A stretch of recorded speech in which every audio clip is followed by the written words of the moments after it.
Welcome to the Daily Coffee Pro friends. Today on the podcast, we're going to have somewhat of an uncomfortable discussion.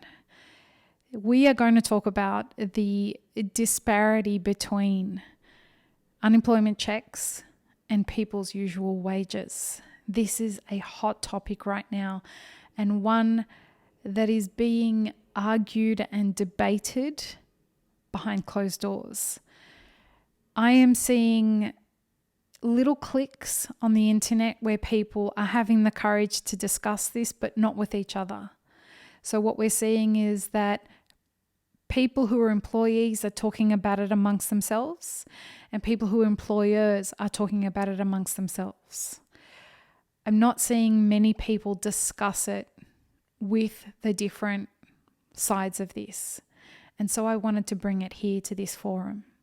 Before we get started, I just want to remind you that if you haven't registered for our upcoming free online 3-day event, A New Coffee Industry, where we will be exploring this at length in the leadership workshop, please go to mapitforward.org/events and register for your free ticket there.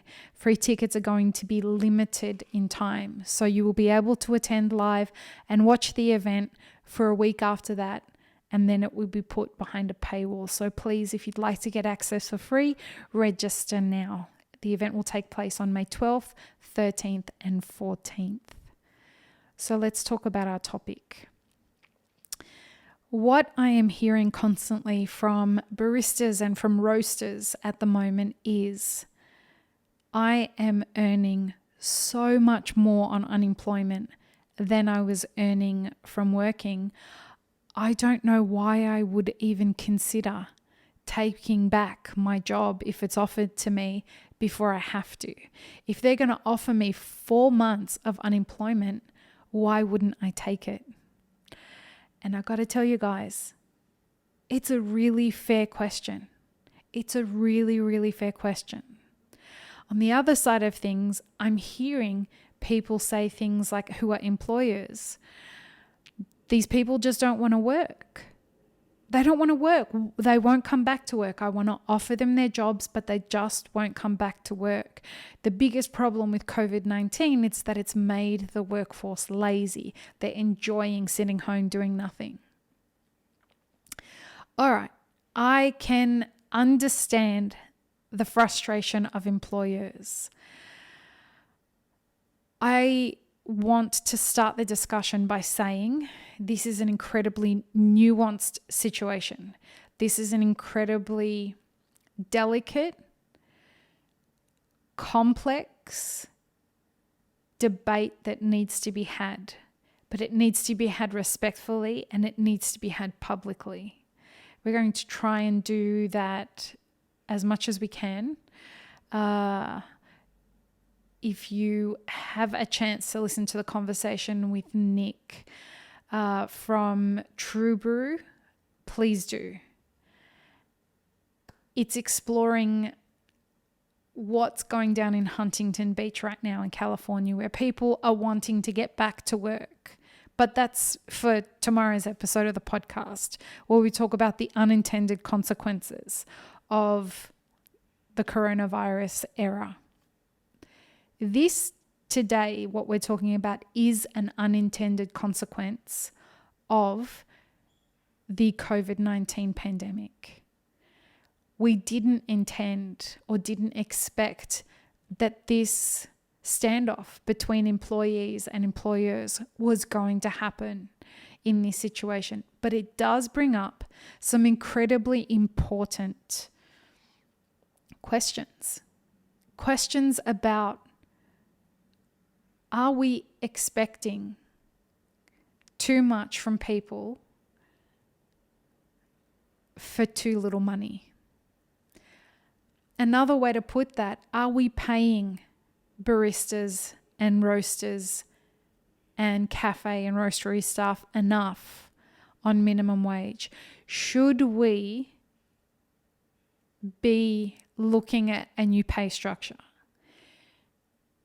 This is really shaking things up here in the US in a big way for our industry.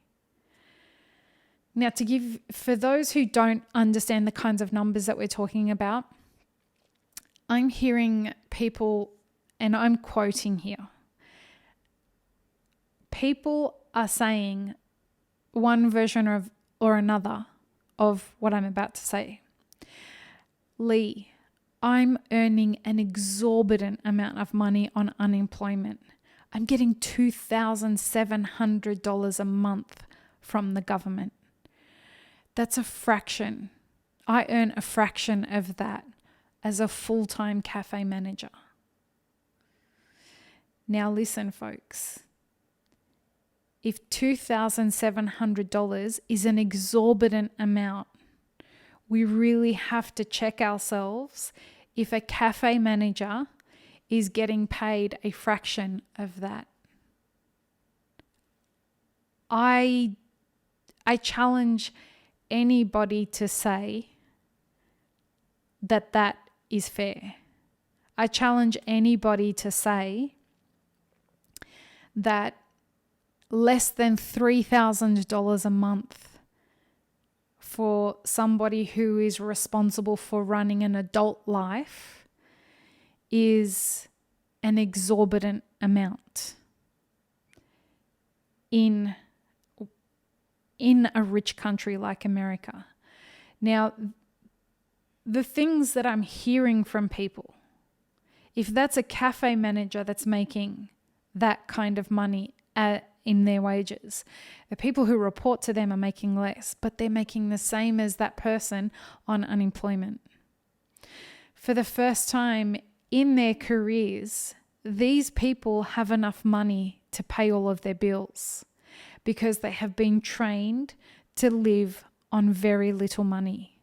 And for anyone who comes at me about that's an extraordinary amount of money in some countries, I agree with you. But in states like California, Washington, New York, places like that, that's not enough money to live on. If you have to pay rent and you have to pay bills and you have to pay a lease on a car so that you can get to work and all of that kind of stuff. So I'm aware of the privilege in that situation, but just bear with me on this journey. We have to have the discussion about what needs to change in this system so that we can ensure that we're running businesses that operate at higher margins so that we can pay people to have peace of mind in their life. And if we can pay people to have peace of mind in their life and to live quality lives, then that circles back where that person wants to do the best that they can for us. And so before you say this sounds ridiculously, you don't know what you're talking about, I assure you I do. I assure you I know exactly what I'm talking about because one, I have a business, and two, I also, excuse me while I grab a drink, I also understand what it is to pay wages.